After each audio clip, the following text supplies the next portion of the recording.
আপনার মোবাইল ফোনটা কি হ্যাং বা গরম হয়ে যায়? মোবাইল ফোনে যে সকল অ্যাপস রয়েছে সমস্ত অ্যাপসের কাজ অনেকটা স্লো কাজ করে, তাই না? তাহলে আজকের এই ভিডিওটি ফলো করুন। আজকের ভিডিওতে আমি নতুন একটি সেটিংস দেখিয়ে দিচ্ছি।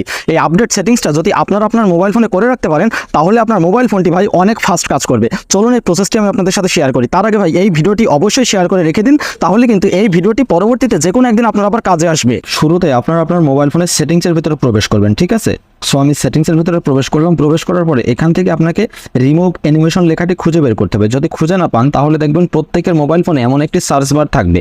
এই সার্চ বারে আপনারা রিমুভ অ্যানিমেশন লিখে সার্চ দেবেন। আমি ডিসপ্লেতে লিখে দিয়েছি, ঠিক আছে? এটা লিখে জাস্ট একবার সার্চ দেবেন। সার্চ দেওয়ার পরে এই যে দেখুন রিমুভ অ্যানিমেশন বলে যে অপশনটি রয়েছে এটা চলে আসবে। এর উপরে জাস্ট একবার ট্যাপ দিবেন, দেন স্ক্রল ডাউন করে একটু নিচের দিকে আসবেন। আসার পরে এই যে দেখুন নিচের দিকে একটি অপশন রয়েছে রিমুভ অ্যানিমেশন, ঠিক আছে? এটি দেখুন অফ করা রয়েছে। এখানে জাস্ট একবার ট্যাপ দিয়ে আপনারা এটি অন করে দিবেন। ওকে, এটা অন করে দিলে আপনার কাজ শেষ। এরপর থেকে আপনার মোবাইল ফোনের ভিতরে যে অ্যাপসের ভিতরে প্রবেশ করেন না কেন, যাই করেন না কেন, কখনো আর হ্যাং বা গরম হবে না। আপনার মোবাইল ফোনটি অনেক স্মুথলি কাজ করবে। That's it.